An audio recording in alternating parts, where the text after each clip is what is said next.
with looking at the of Moses and the legacy of faith that he benefited from. Hopefully this will expose things that maybe we've gone unnoticed to us who heard the story before, and hopefully it will reiterate some truths that our young people are learning as they go through LTC. It's frequent that somebody will come to me and say that they envy my position. What they envy is the fact that I didn't grow up in the church, that when I was about 22, I came to a knowledge of the truth and realized that something needed to change. Didn't do anything about it till I was 24 years of age, and even then was not real committed for a while. And people will say to me, you know, you must have such a greater appreciation. Not growing up in the church, you don't take it for granted like many of us do. And nothing could be further from the truth. I find myself battling complacency just like all of us do. I can find myself taking my faith for granted just as all of us do. And the truth of the matter is, I envy those people who grew up in the church, who grew up in a godly home, who had a father who understood that they were the spiritual head of the household, a mother who was a helper suitable to her husband, a father who loved his wife as Christ loves the church. That's what I envy. And if I was given a choice, that's what I would have chosen for myself. But ultimately, I didn't have that choice. It is what it is, and therefore it is my responsibility to make the most of the situation, to be that for my family that maybe I didn't have growing up, to provide that spiritual leadership for my family and to help them to grow and mature in Christ. What we see with the life of Moses is that he benefited from a courageous faith from his parents, Amram and Jochebed. Moses was a success story in many ways, but he also had his share of failures, and probably why we can relate to him so well. All of us have enjoyed certain peaks in our lives, and many of us have suffered failures. Moses is one who the Hebrew writer gives tremendous praise to, as he writes, by faith, Moses, when he was born, was hidden for 3 months by his parents because they saw that he was a beautiful child, and they were not afraid of the king's edict. By faith, when Moses had grown up, refused to be called the son of Pharaoh's daughter, choosing rather to endure ill treatment with the people of God rather than enjoy the passing pleasures of sin, considering the reproach of Christ greater riches than the pleasures of Egypt, for he was looking to the reward. By faith he left Egypt, not fearing the wrath of the king, for he endured as seeing him who is unseen. By faith he kept the Passover and the sprinkling of the blood, so that he who destroyed the firstborn would not touch them. By faith they passed through the Red Sea as though they were passing through dry land, and the Egyptians, when they attempted it, were drowned. Now, we'll focus more on the character of Moses at a later date. We'll highlight that character more explicitly. But I want you to notice that the Hebrew writer states that when he had grown up, and then the writer goes on to illustrate how Moses in his adulthood did some profound things and made some profound spiritual choices. And to think that he almost never made it to adulthood. If you think about the history behind Moses, he was born under less than ideal circumstances, right? It was one of the darkest, if not the darkest period in Israel's history. The people were living in slavery in Egypt. Joseph, by the power of God, had rescued Egypt and the surrounding nations from a severe famine just a little while before. But now, a new Pharaoh had ascended the throne, and all we need to really know about him is what is detailed in verse 8 of Exodus chapter 1. It says, "Now a new king arose over Egypt who did not know Joseph." This new Pharaoh didn't placate to the things that Joseph did. He did not wish to carry out what Joseph had already established. Not only that, he noticed that the people were growing in number. They were multiplying quickly. And he became fearful because what if they get so large in number that they want to take over the throne, that they want to cause an insurrection or an uprising and want to take over? And so this new Pharaoh had a plan. He says, "Come, let us deal wisely with them, or else they will multiply in the event of war. They will also join themselves to those who hate us and fight against us and depart from the land. So they appointed taskmasters over them to afflict them with hard labor. And they built for Pharaoh storage cities, Pithom and Ramses. But we know hard labor didn't stop these people from growing and multiplying in number. And so Pharaoh had to resort to plan B. And plan B was to have the Hebrew midwives kill every baby boy born in that region, in that area. This would greatly diminish the power and the strength of the Israelites. However, the Hebrew midwives deliberately disobeyed the king's edict and did not follow through. And so Pharaoh issued a command that every Israelite mother who gave birth must take that son and throw him in the crocodile-infested Nile River.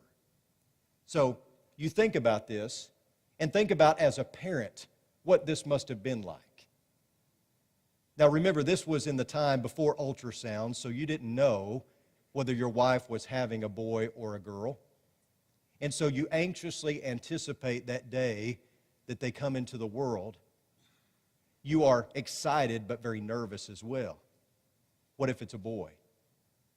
And once that baby is born, if it turns out that it is a boy, then you're not going to get to keep him for very long because he is going to be snatched away from you and thrown into the Nile River. Better yet, you may have to do it yourself. Either way, that child is going to be taken away from you. Births are such an exciting time in our culture. From the time that we find out we're going to have a child until the day that it arrives, we anticipate it. We're excited about it. We have baby showers. We post pictures on Facebook of the ultrasound, right? We start picking out names and things of that nature. Think about what it must have been like for Amram and Jochebed at this time.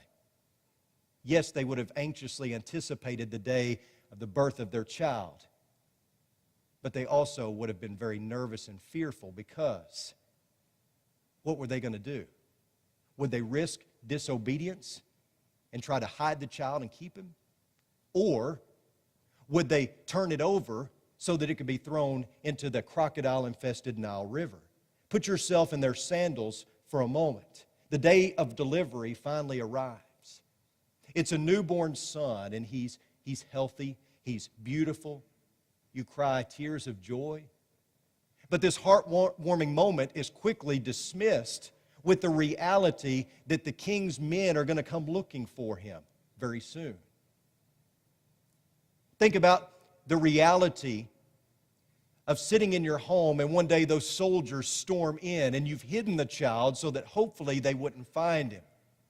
And you stand there as they search vigorously for the child, hoping that he doesn't whimper, hoping that he doesn't make a sound and give himself away.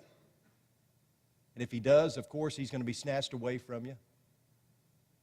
If they don't notice him crying, maybe they'll leave for the moment, but eventually they're going to find out that you have him and that he is yours, that he's in your possession, that he is a male, and they're going to come after him anyway.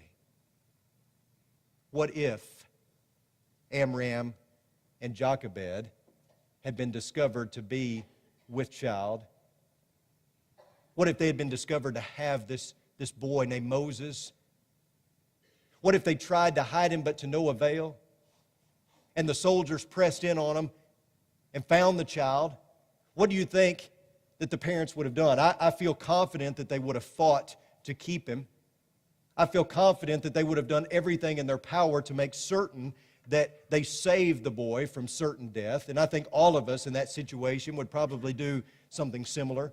Verses 2 and 3 of Exodus chapter 2 read, "The woman conceived and bore a son, and when she saw that he was beautiful, she hid him for 3 months. But when she could hide him no longer, she got him a wicker basket and covered it over in tar and pitch. And then she put the child into it and set it among the reeds by the bank of the Nile." Incidentally, this account portrays something very differently than what we read in children's books oftentimes, right? How do we see this story portrayed there? The child is put in a basket and set in the river and it's carried along by the current. That's not what it says here. It says that he was placed in a basket and set among the reeds. of the Nile, on the bank there. Now, I can't prove it, but I think that this spot was strategically chosen. I think that perhaps Jochebed knew that by placing it there, she was giving Moses the best opportunity to be found and to be cared for.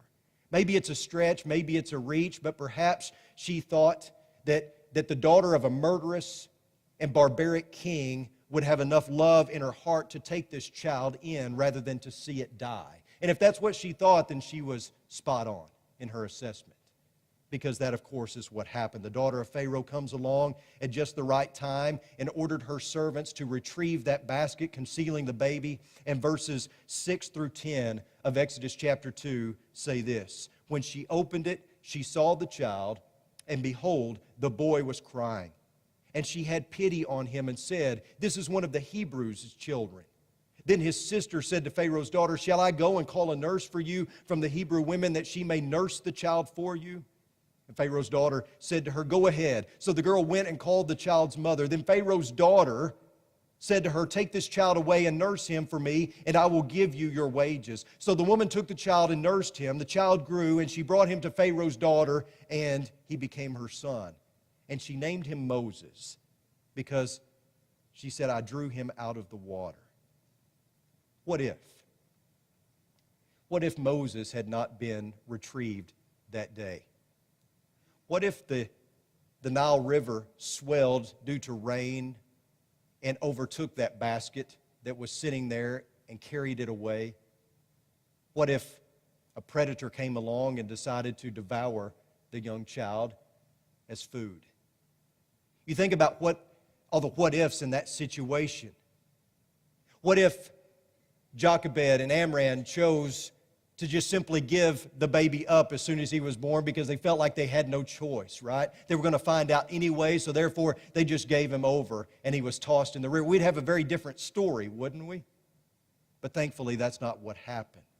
The truth is they did give up their child, but they gave him up for a better life so that he could live and so that God in His providence could act in his life. You know, I miss my children when they're gone one night to spend the night at their friend's house. And you young people don't understand that. You can't wait to get out of the house and go to college and to spend time away from home and to start your own life. But it's difficult for us as parents to let our children go. We have a hard time when they go away for a few days, even for one night. Much less could I imagine giving my child up for whatever reason. Someday I'm going to drop my children off at college. For Keeley, that's going to be in another year. And I got to tell you, I'm going to cry like a baby, and I don't care to admit it. It's difficult to turn loose of our children. But sometimes for their own welfare, we have to do that, right? There comes a time, just in the natural process of things, where they grow up, and it's time for them to leave the nest, or we kick them out, one or the other, right? And they have to fly on their own. And so I put myself in the position of Moses' parents, and I think how difficult that must have been. But what other choice did they have, right? Difficult choice indeed. But we see selfless courage and a loving choice. And you would think that such a decision impacted the life of Moses, wouldn't you? As he grew and he discovered his roots, so to speak, you would think that such a decision by his parents would have a profound effect on his life.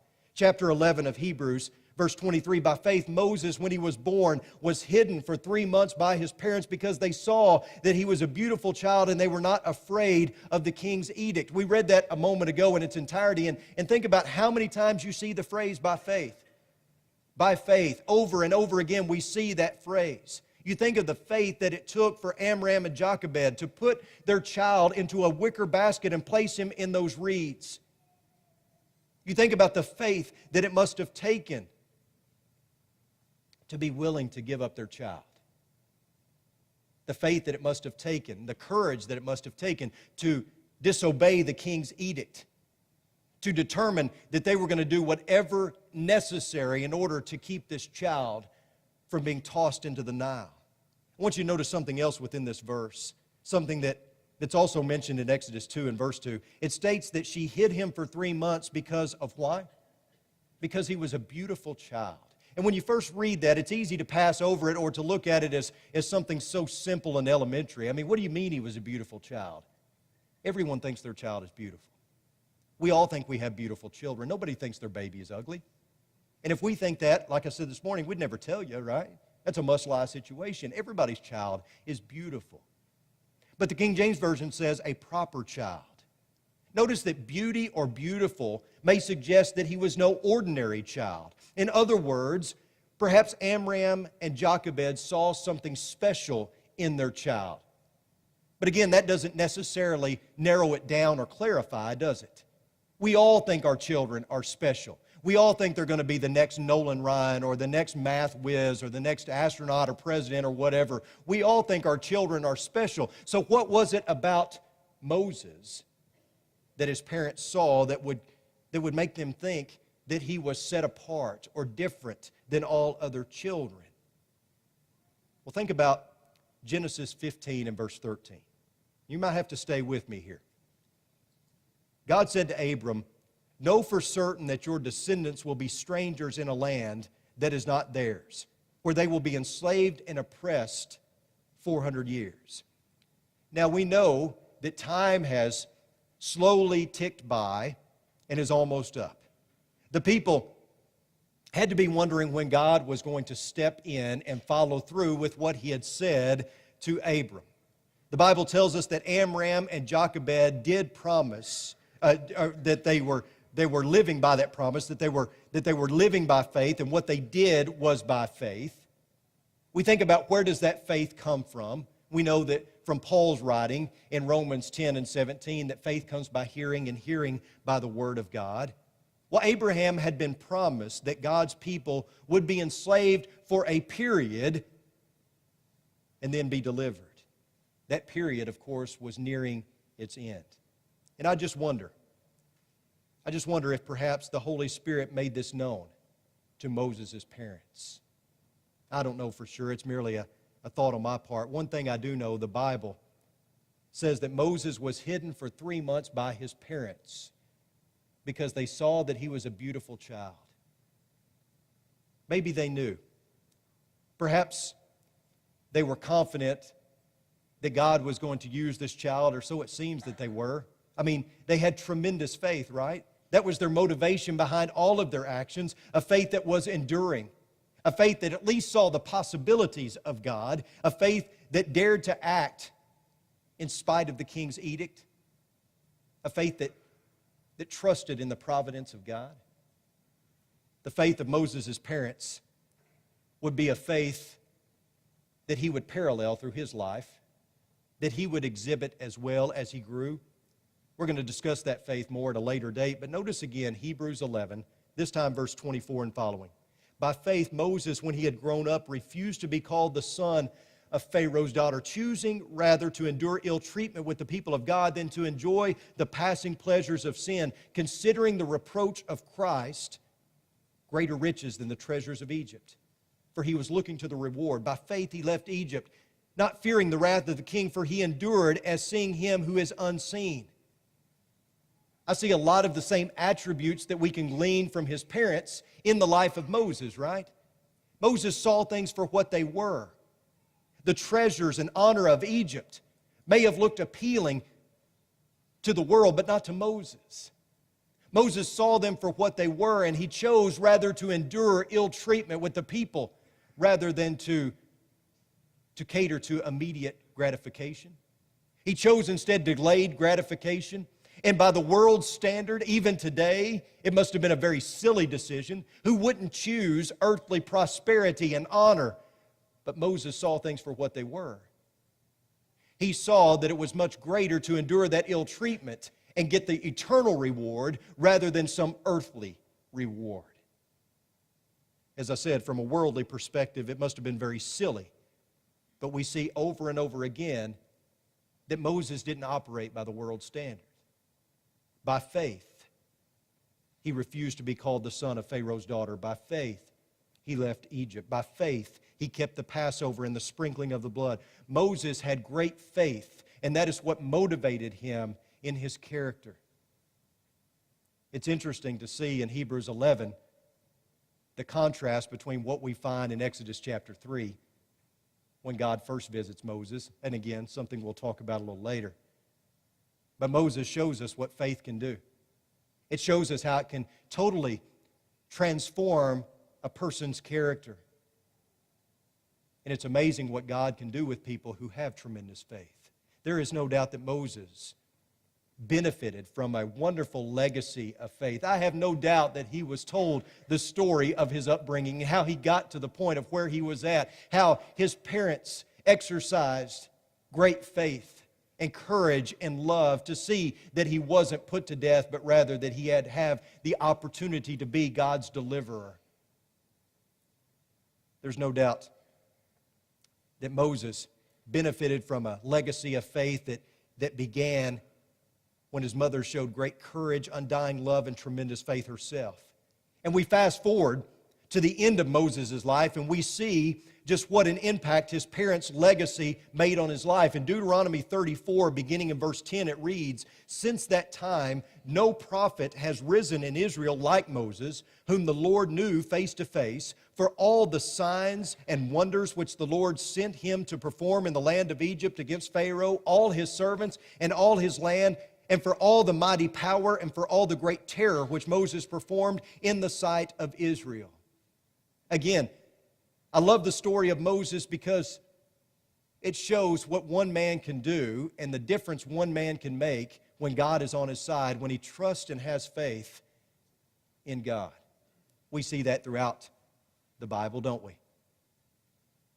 You're going to have a hard time showing me anybody that God used that when they came on the scene, they were extraordinary. They were already wonderful, devout, extremely spiritually strong people who had all the prestige and fame and honor, and God just used it. No, so many times what we find is God taking the ordinary, the person who thinks that they are less than ordinary or unqualified, and taking that candidate and turning them into something profound and great, using them to do His will in a way that they could have never imagined. And certainly that explains Moses, somebody who felt that they were totally unqualified for the task, but because of faith were able to do great things. And that applies to us as well. But if I could speak to our parents for just a moment, it is very unlikely that you're ever going to have to give up your child because of a ruling by our president, or if there is a king someday. It's very unlikely that that's ever going to happen in our country. Very unlikely that there's ever going to be an edict similar to the one in Moses' time when he was born. But we do have to give up our children. Because if we don't give up our children, then they are going to fall prey to society, to the world. And you and I both know that society is in no position to raise our children. The world and its standard is not fitting for bringing our children to Christ. In fact, in many ways, it will lead them away from Christ and from a relationship with God. And so we do have to give up our children. What do I mean by that? Well, we know that Psalm 127 tells us that children are a gift from God. Who is the rightful owner of everything that we have? God. And therefore that includes our children. Our children do not belong to us in that they are not our possession. They are only ours for a little while. They truly belong to God. He is their rightful owner. And it is our responsibility as parents to give them back to God, to their rightful owner. And we should be seeking always to raise our children in the nurture and admonition of the Lord, to give them back to their rightful owner, because by doing so, we are giving them the greatest gift that we could ever give them. I hear parents talk many times about how they want their children to have the things that they didn't have. And many times, it's in the way of material things. The best thing you could ever give your child is a living faith. Obviously, they can do with that what they will. Sadly, sometimes children turn away as they get older and they exercise free will and decide that faith is not for them. That is truly sad. But it's still the best way to raise a child is in the nurture and admonition of the Lord, to train them up in the way that they should go so that you can return them to the rightful owner. You remember in 1 Samuel chapter 1 that Hannah struck a deal, if you will, with God.